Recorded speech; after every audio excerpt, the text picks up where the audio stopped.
Hello folks, Ed here. This is a short and snappy podcast. Tanya came up with the cool idea, the spooky cycle, which we are going to unleash on the residents of Wirral in half term next week. So this is just a short little podcast explaining what it's all about, why we hope you can take part, and kind of further plans as to what it might become in the future. So have a listen, check out the Facebook event page and our website for more information, and enjoy. See you out there. Right, hi Tanya. Looking good in your orange high-vis t-shirt there. Thank you. You had this peek it on early today because I go to commando on a Monday, and I don't want to run out of time, with the school run and everything. I'm not judging or anything now, but is commando like some kind of outdoor exercise thing you're allowed to do with people? Yeah, it's amazing. And the guy is so lovely and so on it. You get your own cone, and every cone is 2 meters apart from the next person. And all of your activity is basically directly behind the cone. Brill. Love it. It's not a cone of shame though. It's just a cone. No, it's a cone of activity to make you feel epic. Okay. Well, yeah, speaking of activity, so you come up with this brainchild, the spooky cycle, which I gave a bit of thought to and thought, that's wicked, man. This is brilliant. Let's get on board. And I've done my little bit with some cool graphics and what have you. But I thought we would do a little podcast episode to let the good citizens of Wirral know what it's all about. So, where did this idea come from, the spooky cycle? So obviously last year we did that lovely Leave a Hume summer cycle, didn't we? And the feedback was gorgeous, and people loved being outside and being with their friends and family, and just having the opportunity to cycle some traffic-free routes, get to know a little bit more about the Wirral, and get out and get active. I've seen loads and loads of examples of that all across lockdown. People starting to run, people starting to walk, people getting out on their bikes more, teaching their kids to ride. And I love that. I think that's really important and really valuable. And as the nights, I'm just looking out the window now, and, the trees are starting to get a bit naked and the nights are starting to draw in a little bit. Everything means that people might be a little bit less likely to wrap up, get out and get active. But being responsible for our own health and well-being is one of the things that keeps us physically active, mentally well, and is it's on us. The onus is on us to make sure that we kind of put that fun, healthy habit into the lives of our kids. And so I wanted to kind of create a sort of activity around that to encourage people to get out over half term. And because in Merseyside we're in tier 3, it isn't possible for us to meet up with people. It's families only at the moment, and so the sense of community is potentially a little bit detached. Mm-hmm. And I always smile if I see a kid dressed up, or a kid learning to ride their bike, or just people together and having fun. So even if the only option that's open to us is to socially distanced see other people doing the same thing, it gives you a sense of connection, I think. And so if we can encourage people to dress up as a pumpkin, or put some scary face paint on, or I don't know, just do something spooky, Halloweeny, on their bike, on their scooter, that other people then get to see. It's good for the people doing it. It'll raise a smile for the people that are seeing it, and it doesn't cost anything. So So I mean, just the basic rocket science. Yeah, exactly. It's a really simple thing we've hopefully created here that people can or can't. There's nothing stopping people doing this at any point in the year anyway. This type of thing, but. Yeah, tier 3 in the northwest, or in Merseyside, Liverpool City region. My own little lad, my eldest, we got the email last night, so he's got to isolate for 2 weeks now because someone in his class at school has tested positive. Oh. So actually, we might not be able to take part in this this bit of fun, but plenty of others will. And also, obviously, we're sharing the idea now, and we're suggesting that people do it over half term. But the point is that you can do this at any time, and if you can do it in a socially distanced, safe way, then do it as often as you can. Dress up warm, put a waterproof on, and just go out, have fun. Yeah, I did actually. When I made the graphics, I started working on the graphics for it last night. I was searching for Halloween cycling images that I might be able to download and use, and there was one with it was a pumpkin head like character cycling. So I wonder if you could substitute a crash helmet for a pumpkin. I'm not saying do that, but get an actual helmet that looks like a pumpkin. Yes, possibly. You know what would have been a good image? Elliot from ET. Oh yeah. Oh man, amazing. But yeah, it's basically a really simple little event. So that we've just made a quick little event on Facebook, which we encourage people to share around. And throughout the course of this week before half term, we'll populate it with ideas. And I'm going to draw up a map, which hopefully will. I'm trying to create little routes from my head initially that I know about from cycling and stuff that people right across the world can get to without even having to get in a car and drive there in the first place, or because there's so many cool little hidden lanes and tracks and paths. Obviously, we've got the Wirral Way right around the outside, which a lot of people will be fairly near to. Birkenhead Park is still gorgeous. Is car free, has been since the start of when all this virus stuff started kicking off. Birkenhead Park is a really cool place to ride around at the moment. You don't have to cycle, you could just walk, you could scoot. It's more about just the kind of physical activity, isn't it? And being outside.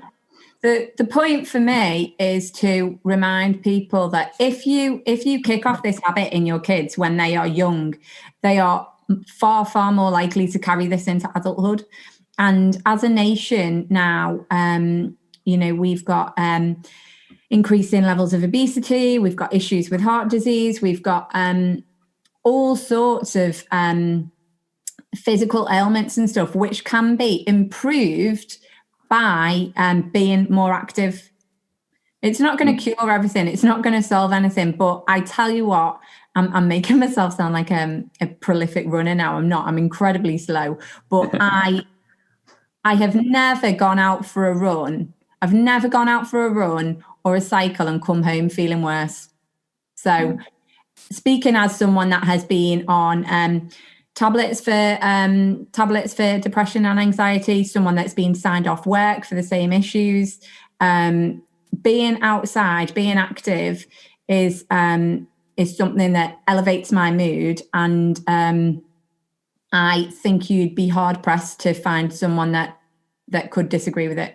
So, and that can only be lifted further if you see a kid dressed as a pumpkin riding a bike, in my view. Yeah. If you don't, we encourage people to snap some photos and use we haven't maybe settled on the hashtag, but hashtag spooky cycle probably will be what we go with, or something like that. Which, by the way, you were quite cutting about to begin with, but obviously you haven't been able to think of something better. So in your case, Ed. Yeah, sometimes the first idea, man, is the best in it. But yeah, fair play. That worked. Spooky cycle, spooky scoot, whatever. So we're going to have the Facebook page. But yeah, I mean, this stuff kind of cuts into the whole reason we set up Rethink, isn't it? It's because, I mean, my initial obsession was like traffic on the way to school, which kind of got me really thinking about how we get around. And then I started thinking about, how we're so dependent on our cars. It's kind of cut us off from our neighbours in some ways, and it's kind of, kids can't cross the street now to go knock for their mates. I mean, they can't actually do it right now anyway because they're breaking the law. But even in peacetime, like, it's just not something a lot of parents are willing to let their kids do because there's such danger on the roads. So yeah, getting out and about, getting fit and healthy, cleaning the air, and getting to know your neighbours and your community as well. So important, isn't it? Yeah, just I just really like the idea of making someone else smile, and this is like for me a bit of a precursor to something cute that we might be able to do at Christmas, because when it was lockdown proper, me and my girls would go for a walk every day, and we would walk past a nursing home and wave through the windows and blow kisses through the windows and things like that, and it really made people smile. And my granddad used to be in a nursing home. My grandma used to be in a nursing home. And the prospect that another family might have done that or could do that for them is just warms the cockles, doesn't it? I know. If you can make someone else a little bit happier, then crack on and do it. Yeah. Within the bounds of the law. Exactly. And, when I'm on the Wirral Way, walking, cycling or whatever, or whether I'm in Staunton Woods up the road from me or wherever, when you're walking or you're riding and you kind of outside that protective bubble of 2 tons of metal and glass, you're so much more likely to say hello to people, aren't you? And just, there's, even within like cycling Twitter, there is a bit of an argument about whether you should say hello to people as you pass them or not. But I'm definitely... Why is that even an argument? I don't know. I think some people just don't really, not everyone is mega sociable, are they? Some people just want to get their heads down and crack on. No, but Ed, you don't need to be mega sociable to go. I know. That is like cycle speak for hi. Yeah, nod. Just do it. I'm on this Facebook group called the Badass Mothers Running Group or something. And this woman ran 12 miles on the weekend, and she, was saying hi to other runners as she passed. One person said hi back. Really? What? What are you doing? What are you doing? Just, please, people, just raise a hand. All right. Well, we'll do a whole, maybe we could dedicate a whole podcast episode to the kind of etiquette of saying hello to people when you're out and about, because it's probably quite there's a lot of science behind all that stuff. But we do encourage people doing the spooky cycle to say hello. And I guess a lot of the routes that I'm thinking of that I'm going to stick on the map are kind of, off-road routes, like, the Wirral Way. There's a cool track that takes me from Bevington to near you in Irby, which kind of goes under the motorway. That'll be on there. So they're not really passing by homes and businesses and stuff, but we do want to kind of create some routes where you're interacting with the world at the same time. Is that right? Yeah, but that might be now, or that might come kind of closer to Christmas. But if you keep your eye on our Facebook page and our website, you'll find out a little bit more information, won't you? Really. But the crux of the matter is, we'd really like you to register, because that's really helpful to us to know how many people have interacted with us, how many people have got involved, and that's really helpful for funding and stuff going forwards. And also, if you take some photos and you hashtag it with Spooky Cycle or something else that Ed comes up with, then that will really help us develop our reach and get the message out there to other people. So that'd be really handy. Yeah, cool. All right. Yeah. So keep an eye on the Facebook page, the event page, Twitter and Instagram and all that throughout this week. And we do want a bit of audience participation. So I'm going to put the feelers out for other routes that I might have missed, so I can add them to our map, because we kind of use that kind of crowdfunding idea of there's loads of mad little routes on the Wirral that I'm sure you and I have got no idea about.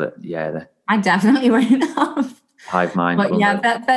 But there will be loads, and we were talking about kind of routes that are ideal for buggies, balance bikes, scooters, and routes that maybe might work a little bit better for kids that are a little bit more confident on their bikes. So there'll be different routes depending on what would work for you and your family, really. Yes. Yeah. Okay. And obviously we're guaranteeing some beautiful autumn weather all half term, aren't we? Where the sun will be shining in that nice way it does in the autumn. Definitely. Yeah. Right.